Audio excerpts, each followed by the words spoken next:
Fala, pequeno investidor, tudo bem? Nesse vídeo aqui de hoje eu vou te contar as melhores opções para o investidor iniciante em renda variável. Eu vou te contar também o que você já precisa ter feito antes de começar a investir e ainda vou comentar alguns setores aí perenes e interessantes para você estudar na hora de começar a procurar suas ações. Bora conferir que tá bem legal esse vídeo. Primeiro ponto muito importante, você deveria ao máximo ter quitado todas as suas dívidas com taxas de juros abusivas. Por exemplo, rotativo de cartão de crédito. Cara, a taxa é 300% ao ano. Isso tem que ser sua prioridade. Cheque especial, normalmente as taxas também são bastante elevadas. Cara, tem que quitar essas coisas aqui para você poder depois começar a investir. Porque nenhum investimento vai conseguir te dar um retorno maior do que os juros que você vai pagar com esses empréstimos. Talvez o único investimento, né, na verdade o único empréstimo que pode ser que vale a pena fazer a conta é a questão de um empréstimo imobiliário. Mas a gente deixa para falar isso em outro vídeo. Portanto, preste atenção nas suas dívidas e tente quitá-las, principalmente essas de juros abusivos. Beleza, feito isso, segundo ponto, reserva de emergência. Cara, as pessoas têm muita sensação de que se você está empregado, você não vai ter uma emergência. Ah, mas eu trabalho na empresa tal, e aí se eu for demitido, eu vou receber a multa do fundo de garantia. Emergência não é ser demitido, né, galera? Emergência pode ser um problema de saúde, emergência pode ser um acidente que você venha de alguma maneira entrar no INSS e ter uma queda de renda relevante e você não vai conseguir pagar suas contas. Então, emergência não é só perder emprego. Perder emprego é uma das possibilidades de emergência. É legal você tentar ter pelo menos aí uns 3 meses dos seus custos fixos de reserva. Quando eu comecei a investir, eu não tinha, tá? Eu admito que eu não tinha e eu não precisei, mas de verdade eu contei com a sorte. Hoje, olhando para trás, eu me arrependo de não ter feito essa reserva antes de começar a investir. Hoje eu tenho sim minha reserva, ela já está para quase 5 meses dos meus custos fixos, e aí agora eu tento, né, sempre colocar um pouquinho de dinheiro naquela reserva, mas não é mais a minha grande preocupação.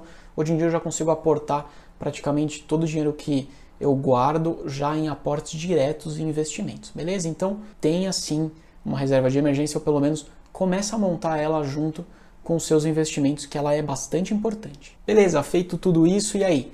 Bom, primeira dica, fundos imobiliários são uma excelente maneira de você começar a entrar na renda variável com investimento menos volátil, ou seja, fundos imobiliários, né, costumam ter aquele sobe e desce menor do que as ações.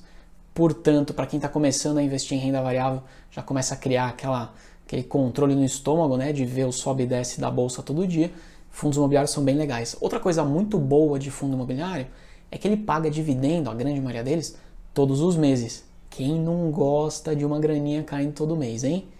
Então, quando você começa a ver esse dividendo cair na sua conta, isso estimula, isso é muito legal, te dá um ânimo a mais de continuar investindo. Pô, a gente precisa ter, de alguma maneira, coisas aí que nos animem no dia a dia, então a gente precisa ver já o resultado acontecendo de alguma maneira para a gente não desanimar e não largar a mão disso. Legal? Então o fundo imobiliário também nos ajuda a dar esse ânimo extra todo dia 15 do mês, ou pelo menos próximo disso, cai um pouquinho de dividendo ali na conta e a gente começa já a ver o resultado daquele investimento.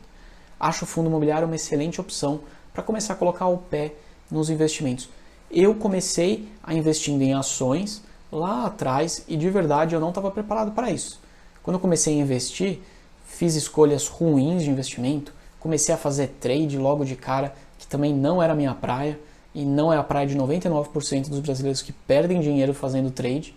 E aí, putz, aquele sobe e desce da ação corroeu meu patrimônio, e aí eu acabei até ficando alguns anos sem investir, justamente porque eu comecei errado, comecei mal. Então, fundo imobiliário, se na época eu tivesse entendido e conhecido sobre esse investimento, que ele é um investimento, basicamente, focado em imóveis, então ele de alguma maneira está lastreado por um imóvel físico, ele tem uma previsibilidade de dividendos maior, afinal de contas você tem um inquilino que aluga uma sala, né, se for um fundo imobiliário de tijolo, e aí ele paga todos os meses o aluguel por isso, então é um pouco mais seguro, né, do ponto de vista de previsibilidade.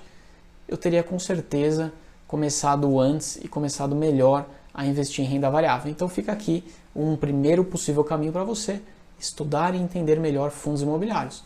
Existem dois grandes tipos de fundos imobiliários. De tijolo, que são de fato, né, imóveis. Então, galpões logísticos, salas comerciais, né, prédios de salas comerciais, tem também galpões industriais, shopping center e etc.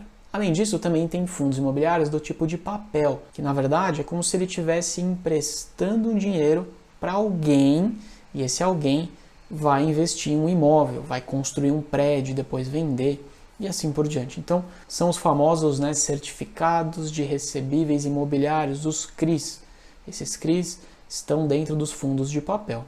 E também tem um terceiro cara aí no meio, que é o híbrido, né? Aquele que tem fundo de papel e tem também o de tijolo, ele pode fazer os dois, beleza? Então esses são os principais pontos aqui em fundos imobiliários, e aí você tem uma série de opções. Você pode falar aí de investimentos no IRDM11, que é um fundo de papel, no RECR11, que também é fundo de papel, MXRF11, HCTR11, tem vários fundos para você estudar, não estou recomendando nenhum aqui, mas vá atrás de fundos de papéis, porque eles podem ser interessantes sim para compor a sua carteira. Além disso, fundos de tijolo, né, aí tem muitas opções. XPML11, HGBS11, ambos de shopping, XPLG11, tem também HGLG11 de logística, tem várias opções. Tem opções aí de lajes corporativas, RECT11, tem JSRE11, cara, vários, beleza? Então fica aqui uma primeira grande e boa opção, fundos imobiliários. Segunda dica, ETF. ETF tá bombando o mundo afora. Beleza, o que é esse nome feio aqui, hein? Em outras palavras, nada mais é do que você investir em um índice, tipo BOVA11, né, que ele replica o Ibovespa, e o índice, na verdade, ele é uma composição de uma série de ações. Essa composição, dependendo do ETF, ela tem uma determinada característica. O mais famoso aqui no Brasil é o BOVA11. Então o que o BOVA11 faz? Ele pega o índice do Ibovespa, que tem lá pouco mais de 60 empresas, que são teoricamente as maiores empresas da Bolsa, e aí ele pega e monta uma carteira teórica proporcional ao índice, bem simples, e você pode investir nesse índice. Para que serve assim? Aonde que é uma boa opção você investir no ETF? Quando você não conhece ainda, ou não tem tempo, ou ainda não tem interesse em ter que escolher ação por ação para investir, mas você gostaria sim de investir em renda variável, você gostaria sim de investir na bolsa de valores. Então você pode escolher investir no índice através do BOVA11, por exemplo. Beleza? E aí ele vai replicar esse índice. De tempos em tempos, quando essas empresas são atualizadas no índice, então algumas empresas saem, outras entram, o BOVA11, né, ou esse ETF, ele vai sendo atualizado. E existem centenas, se não milhares, de ETFs disponíveis. Você tem ETF aí de criptomoedas, se você quiser investir em cripto e não precisar ficar escolhendo em qual investir. Você tem ETFs aí de segmento médico, você tem ETFs de segmentos tecnológicos, você tem ETFs que replicam lá fora até inclusive commodities. Cara, tem várias opções de ETFs e aí você consegue escolher mais ou menos o segmento que você quer investir sem ter que ficar escolhendo ação por ação. Uma dúvida muito comum que as pessoas me perguntam é: qual que é a diferença de ETF e de um fundo de investimento? Bom, o ETF, como eu te disse, ele replica uma série de ações. E essas ações, elas são pré-determinadas antes. Então você não tem aquela famosa gestão ativa. O que isso quer dizer, gestão ativa?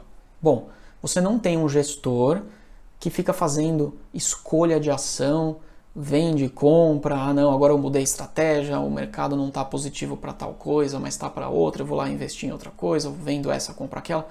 Não, isso não acontece no ETF. O ETF ele tem uma gestão passiva.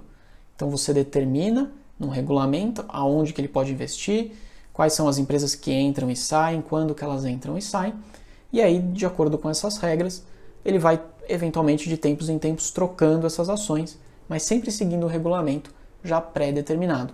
Isso é legal porque você consegue ter em ETFs taxas bem menores, né? De novo, como você não tem um gestor ativo lá fazendo a compra e venda, pensando numa estratégia e tal, você tem lá o regulamento que definiu qual é a estratégia, você tem uma taxa normalmente muito menor sendo cobrada por esse fundo.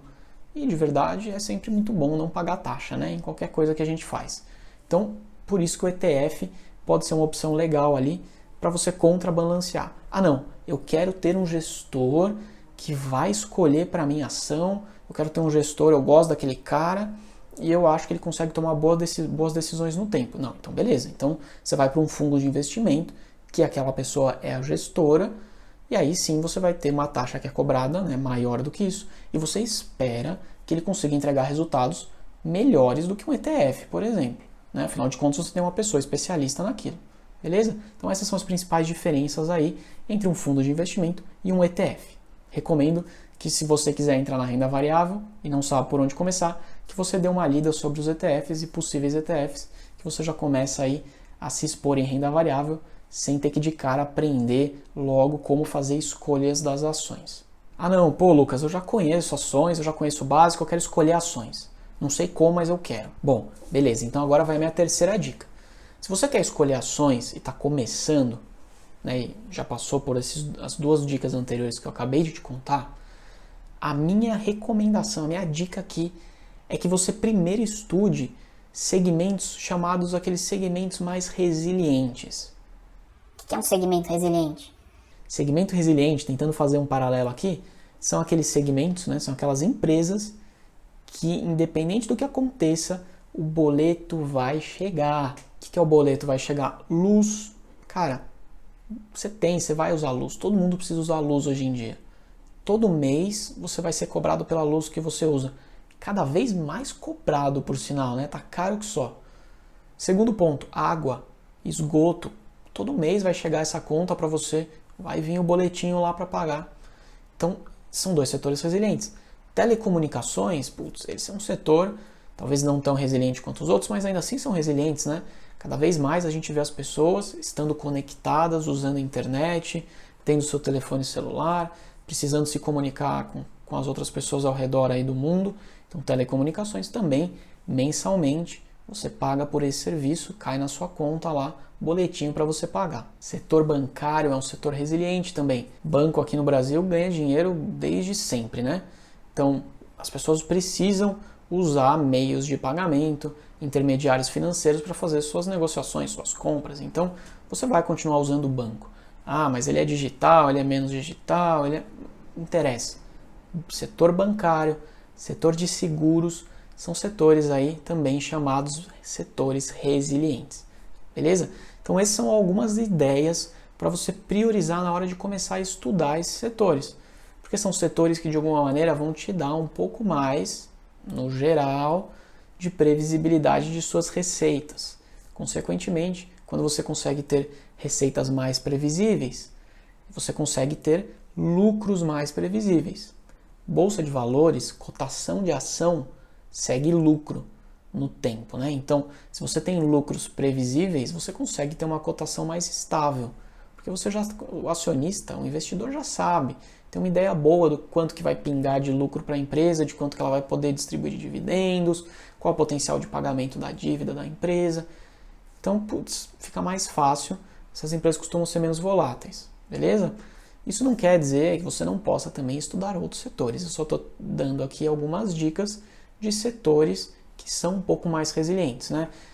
Empresas desses setores, tem centenas para você estudar. Centenas, não sei, dezenas com certeza. E uma pergunta que pode surgir na sua cabeça é: dá para ter retornos bons em setores resilientes? Sim, dá para ter. Nos últimos 4 anos, a minha carteira, que é uma carteira bastante defensiva, valorizou mais de 60%. Só para você ter uma ideia, eu vou mostrar aqui os setores da minha carteira. Eu tenho 27% dela investido em banco. Eu tenho também aí 25% da minha carteira no setor de energia e transmissão. E tem um pouco mais de 15% distribuído em seguros e 15% também distribuídos em telecomunicações. Então, como eu te disse, são setores resilientes e que nem por isso não me entregaram ótimas valorizações. Seja a valorização da própria ação, do valor da ação, ou seja também através da distribuição de dividendos. Beleza? Espero que você tenha curtido esse vídeo. Se você gostou, deixa o seu like e não esquece de se inscrever aqui no canal. Grande abraço, até a próxima.